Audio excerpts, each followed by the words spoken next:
En mars 2014, la famille Mercier a disparu sans laisser de traces dans les Alpes françaises. Paul, 42 ans, sa femme Élise, 38 ans, et leurs 2 enfants, Lucas et Chloé, 9 et 6 ans. Ils n'ont jamais atteint le chalet qu'ils avaient loué pour les vacances de printemps. Pendant 10 ans, les recherches n'ont rien donné. Pas de corps. Pas de voiture. Pas le moindre indice. Juste le silence glacial de la montagne qui refuse de livrer ses secrets. Mais en janvier 2024, un groupe de randonneurs a fait une découverte qui a glacé le sang des enquêteurs. Au fond d'un ravin isolé, presque entièrement enseveli sous 10 années de neige, de boue et de végétation, ils ont trouvé quelque chose.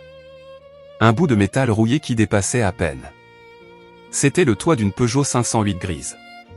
La plaque d'immatriculation correspondait. C'était leur voiture. À l'intérieur, aucun corps. Les sièges étaient vides, recouverts de moisissures et de feuilles mortes. Mais sur le tableau de bord, protégé par une poche plastique qui avait miraculeusement résisté à l'humidité, les gendarmes ont découvert un billet. Une lettre manuscrite, écrite d'une main tremblante. Les mots qui s'y trouvaient ont bouleversé l'enquête et révélé une vérité que personne n'aurait pu imaginer. Une vérité si troublante que le dossier a été immédiatement classé confidentiel. Aujourd'hui, nous allons vous lire cette lettre. Mot pour mot. Telle qu'elle a été retrouvée. Si vous lisez ceci, c'est que nous ne sommes plus là. Ou peut-être que si. Je ne sais plus vraiment ce qui est réel maintenant. Je m'appelle Paul Mercier. Ma femme s'appelle Élise. Nos enfants sont Lucas et Chloé. J'écris ces mots parce que je dois laisser une trace. Quelqu'un doit savoir ce qui nous est arrivé. Ce que nous avons vu. Ce que nous avons fait.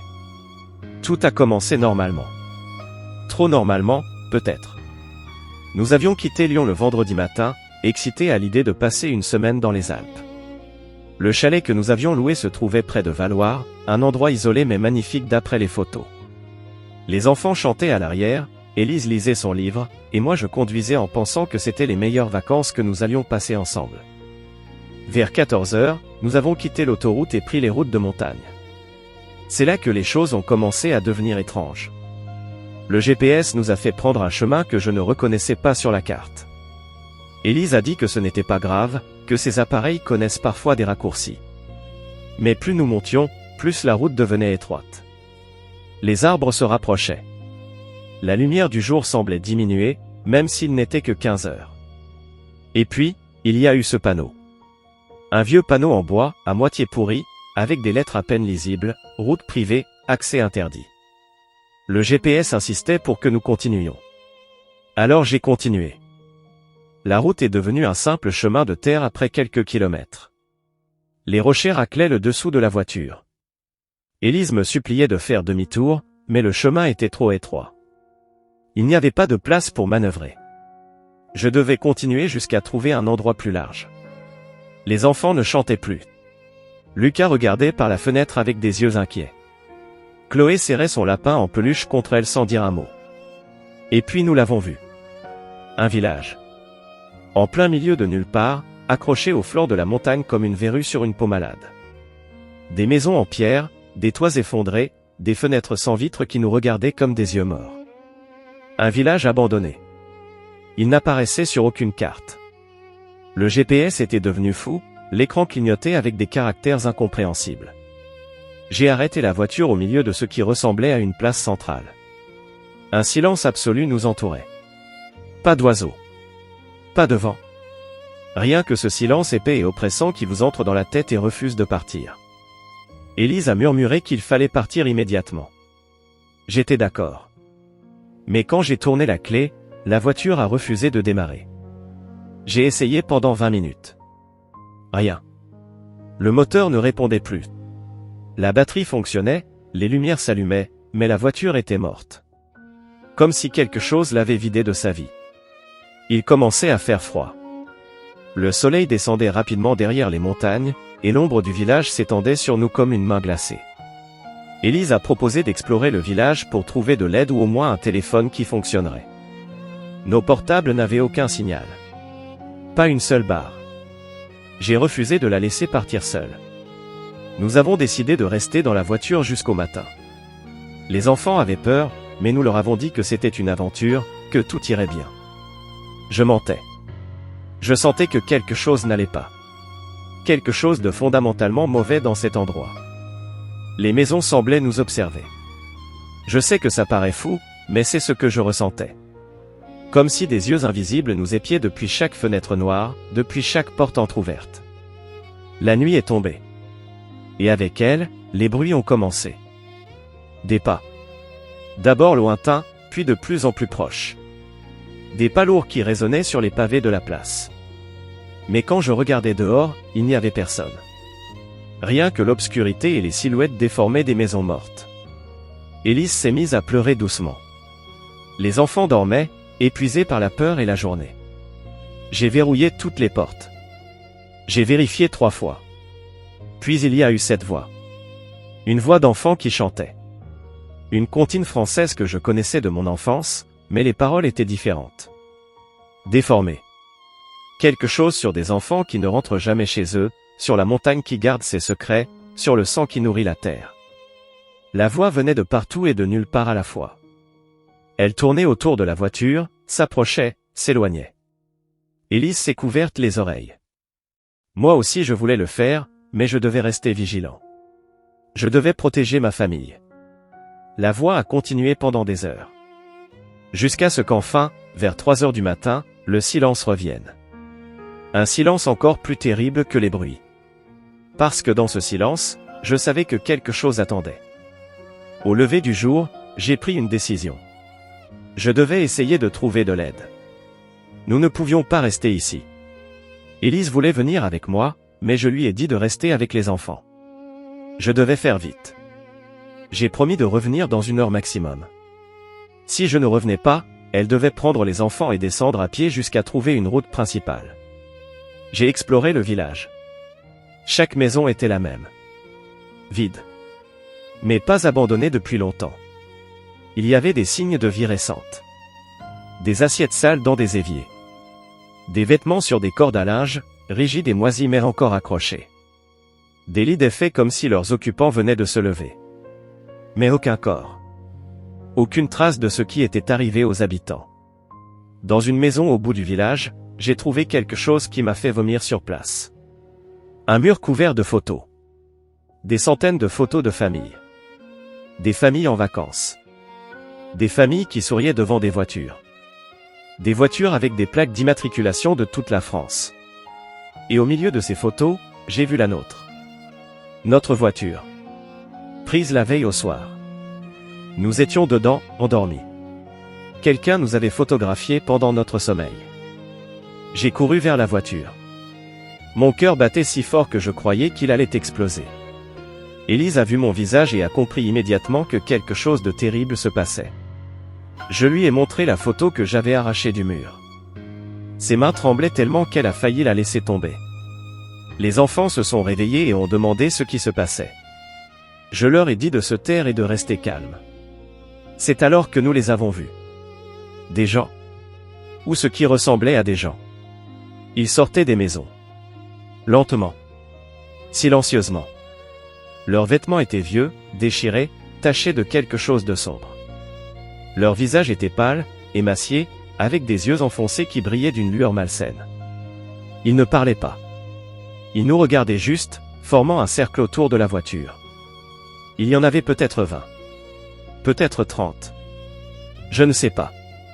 Je ne pouvais pas compter. J'étais paralysé par la terreur. Élise hurlait aux enfants de se cacher sous les sièges. J'ai essayé encore une fois de démarrer la voiture. Le moteur a toussé, hésité, puis rugit soudainement. Je ne sais pas comment. Je ne me suis pas posé de questions. J'ai écrasé l'accélérateur.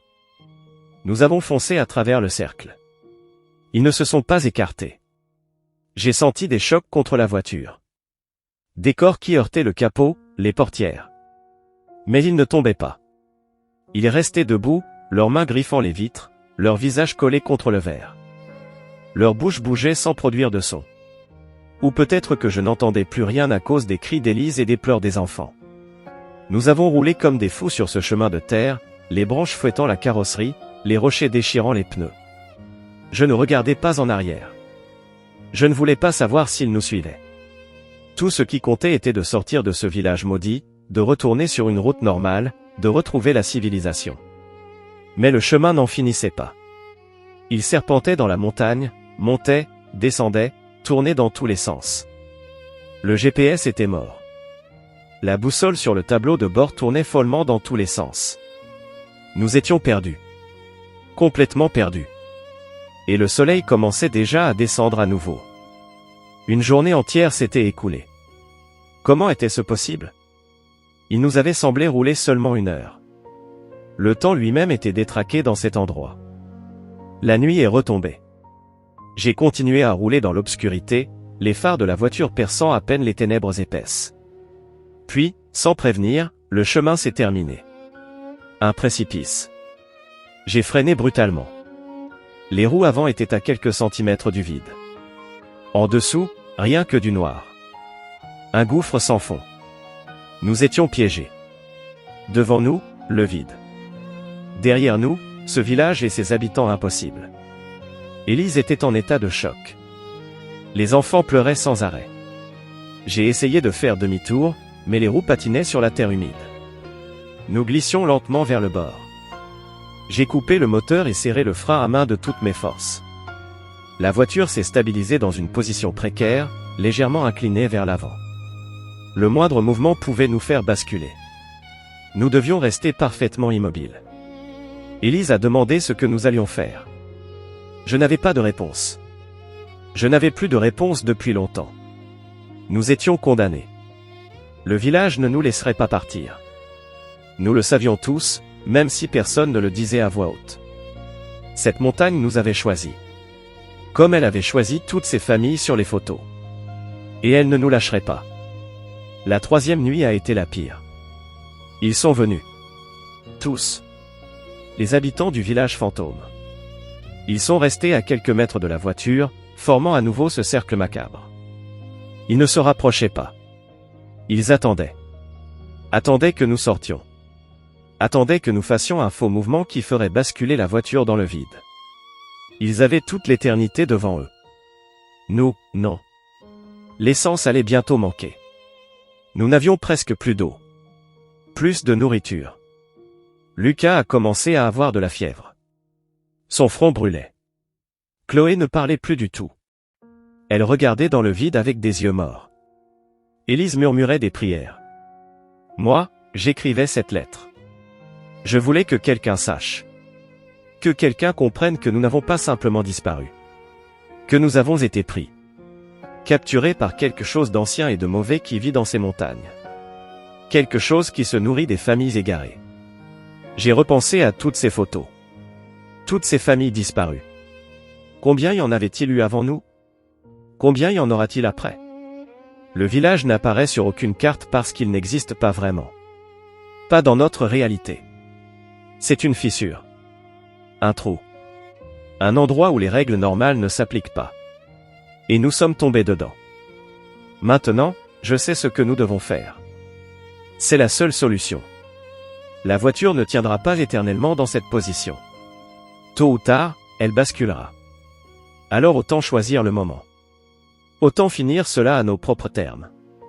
Élise est d'accord. Nous en avons parlé pendant que les enfants dormaient.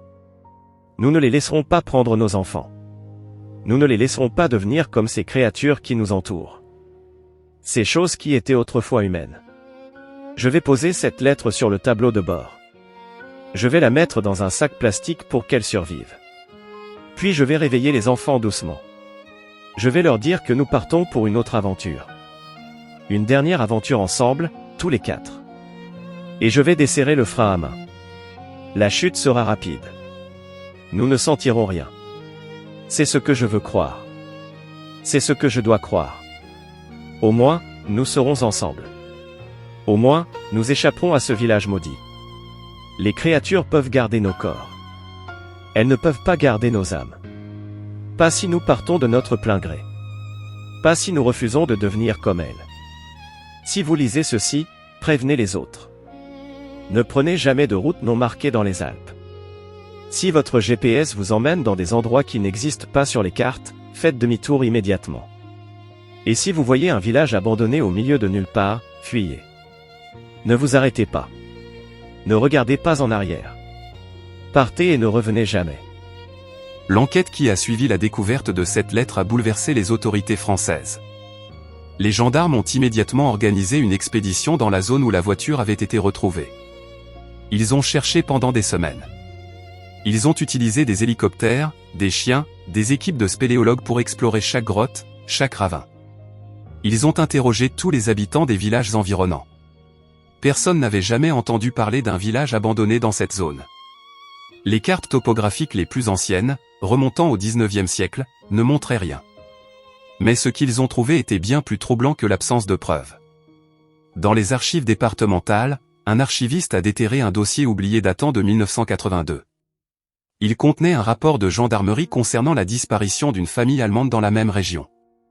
Leur camping-car avait été retrouvé 3 ans plus tard, au fond d'un ravin. À l'intérieur, une lettre manuscrite décrivait presque exactement la même expérience. Un village fantôme. Des créatures pâles. Une fuite désespérée. Le rapport avait été classé comme un canular à l'époque, attribué à un délire psychotique causé par l'isolement et le stress. Les enquêteurs ont continué à creuser. Ils ont trouvé 6 autres cas similaires entre 1967 et 2014. Toujours dans les Alpes. Toujours des familles. Toujours des lettres décrivant le même village impossible. Les véhicules étaient toujours retrouvés au fond de précipices ou de ravins, des années après les disparitions. Et jamais aucun corps. La partie la plus glaçante de l'enquête est venue de l'analyse médico-légale de la voiture des Mercier. Les techniciens ont trouvé des traces de mains sur toutes les vitres. Des centaines d'empreintes digitales. L'analyse a montré qu'elles appartenaient à au moins 40 personnes différentes. Mais quand ils ont comparé ces empreintes aux bases de données nationales et internationales, ils ont fait une découverte qui a glacé le sang de tous les enquêteurs présents.